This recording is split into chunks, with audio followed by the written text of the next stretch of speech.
All kinds of things can happen with absentee ballots. Then there's voter impersonation. You can literally go in and vote in the name of a dead person. They're not likely to complain. And I don't believe they deserve representation without respiration, but sometimes that happens. And we'll leave it on that. You've given us something to think about, John. Thank you. Great seeing you. Thank you, Megan. That was clever. Fox News alert, Governor Romney on the road in Virginia. He's making several stops there today. That is a critical state for him. Right now he's in Doswell, which is just north of Richmond. Let's listen in.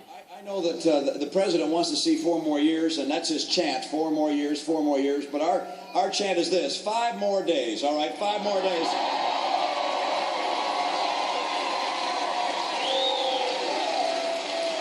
Now the president's been trying to find a new idea because he knows people aren't happy with what's happened over the last 4 years.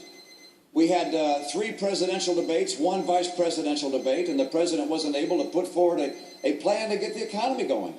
He just says he's going to do more of the same. And he came out with a brochure lately, a lot of pictures in it. But again, no new ideas to get the economy going. And then he came up with an idea last week. He's going to create a Department of Business, all right? I just don't think another cabinet chair is going to create the jobs that America needs. And so I'm entitled to make sure that we get a president who understands business as opposed to tries to hire someone to the cabinet who has a background in business.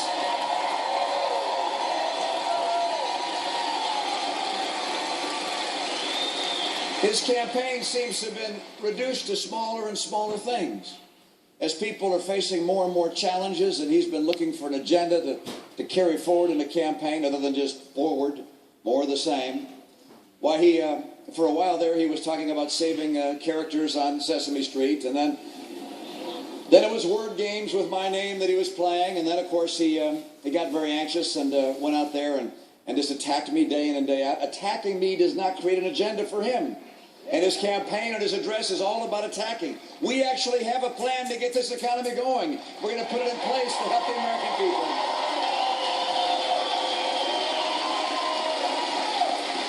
You see, I fundamentally believe in the American people. I believe in America. I believe that America is going to come roaring back if we do what we've done from the very beginning of the country, which is to unleash the freedom and the freedoms of the American people and let them pursue their dreams. And so my plan is based on 5 key steps to get this economy going. And you know what they are? Number 1, take full advantage of our oil, our coal, our gas, our nuclear, and our renewables.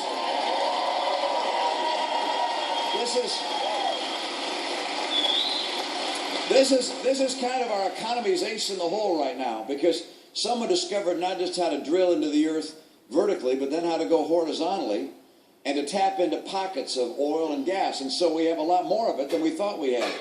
And by virtue of that technology, we can have North American energy independence within 8 years. And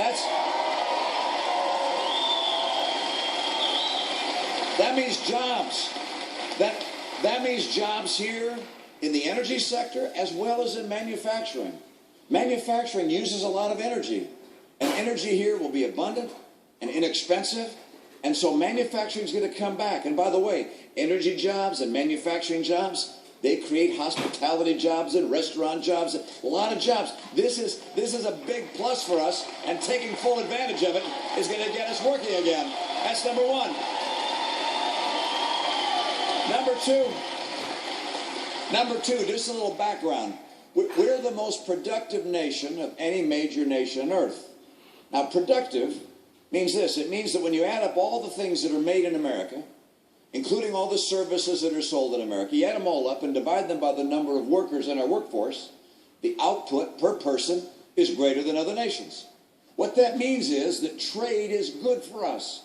And so opening up new markets for trade, selling our goods, particularly in Latin America, it's a huge market, growing middle class. We can expand there. I want to make trade work for America by opening up markets. And I also want to make sure that if nations cheat, if nations steal jobs by not playing by the rules, we hold them accountable. That's what I'll do with China. We're going to make trade work for America.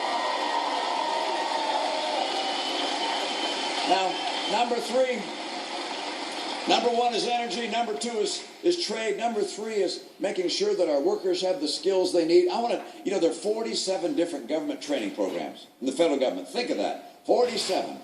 Reporting to 8 different agencies. Think of all the overhead, all the bureaucracy, all the bureaucrats.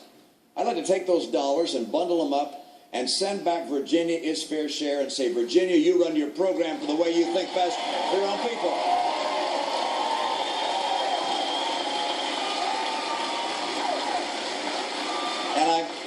And I want to fix our schools, too, for the coming generation. I want our kids to have the skills they need as well. I think it's a tragedy that the nation that invented public education is performing in the bottom third or bottom quarter of education accomplishment. It's just unacceptable. I won't move through all of what you have to do. The key, by the way, is all about teachers. It's all about hiring the best and brightest, promoting the very best, making sure they're well compensated. The key is teachers.